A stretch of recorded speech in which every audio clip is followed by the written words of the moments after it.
From the teabagging to the taunts, harakiris in Quitalities, lore insight, and more, we have a lot to discuss surrounding the latest Mortal Kombat 1 stress test that took place over the past weekend. And for those lucky to have gotten a code to access the stress test, word on the street is it's pretty awesome.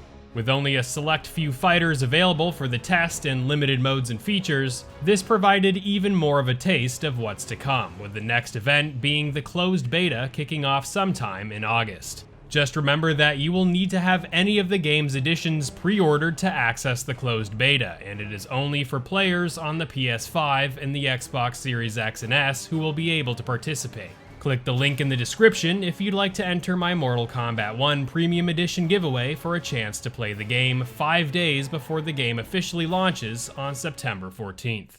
In the Mortal Kombat 1 stress test conducted this past weekend, the Mortal Kombat community has taken note of some of the big changes that have been made to the game's combat. One such change is in regard to the Quitality system. Introduced in Mortal Kombat X, Quitalities were used in place to humorously announce that a quitter has left the fight during an online match, resulting in the quitter exploding at an instant. While the exploding is still a variant of the Quitality system here in Mortal Kombat 1, it looks like NetherRealm Studios has looked back at one of the series' most fondly remembered mechanics, being Mortal Kombat Deception's harakiri system for some of the animations. Instead of inputting a code at the end of a match for the harakiri to trigger, Mortal Kombat 1's Quitalities seem to be implementing something like it here, showing players who quit snapping their necks while the game's background transitions to black and white.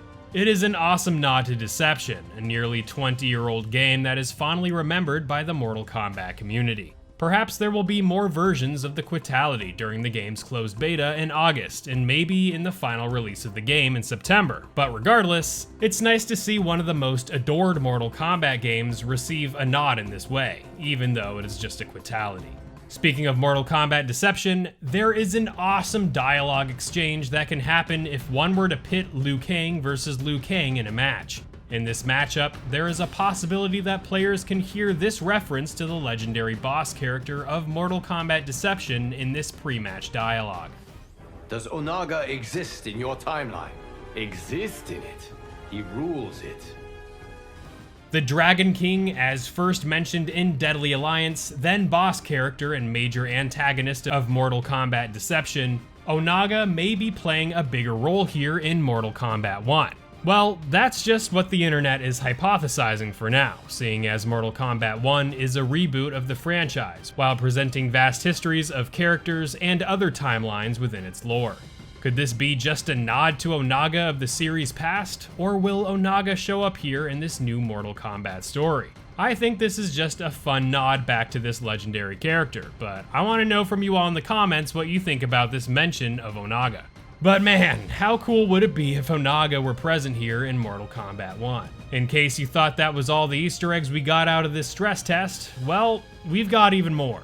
It seems that pairing the same fighters against each other will result in some awesome throwbacks and nods to previous games and media from within the Mortal Kombat universe, including a nod to the third movie in the animated series, Mortal Kombat Legends Snowblind, by pairing Kenshi versus Kenshi. Whose Keeper of Time were you from? Until recently, it was Kano. With Kitana versus Kitana, we get a few variations of these pre-match dialogues, talking about the status of Liu Kang in one and Kitana's relationship with Mileena in the other. Liu Kang isn't a god in your timeline? A god? He's my consort. My Mileena's not a clone, we are sisters. Someone has been feeding you lies.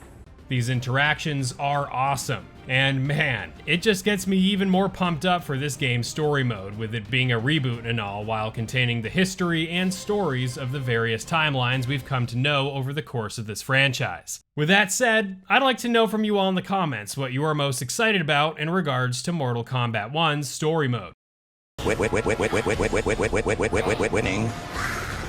Winning. Teabagging has been synonymous with video games for nearly as long as gaming itself, and with Mortal Kombat 1, the team at NetherRealm Studios have, well, let's just say, modified the number of quick crouches in succession here in Mortal Kombat 1 to pull off the classic teabag. New to this game is a taunt system, where if a player were to crouch 4 times in a row in quick succession, that player would enter a brief taunting animation.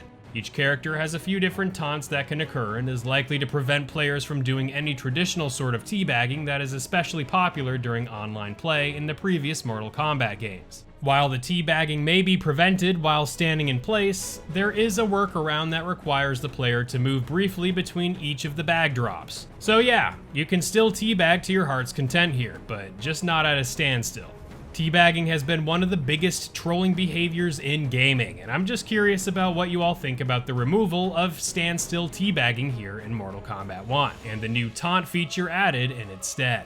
Are you a fan of these taunts? If you are a dedicated teabagger, are you a fan of the changes that have been made to it here in Mortal Kombat 1? Let me know in the comments.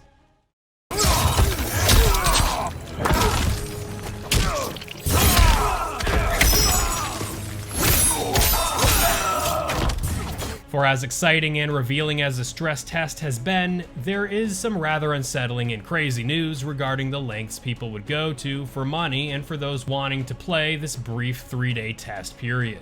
Earlier on in the stress test, people took to eBay to sell their stress test access codes to those willing to pay a hefty price, with prices going anywhere between $180 all the way past the $800 mark. Some people were able to take home a solid payday from selling access to a limited event. As if we all thought the PS5 scalping was bad, now we have this going on now. Yeah, it's freaking ridiculous that this stuff is happening, and it speaks to the lengths people would go to making money off people during limited time events to test the servers of an upcoming game. But yeah, I guess I am so desensitized to this by now that when it happens again, I will simply probably just be unfazed by it.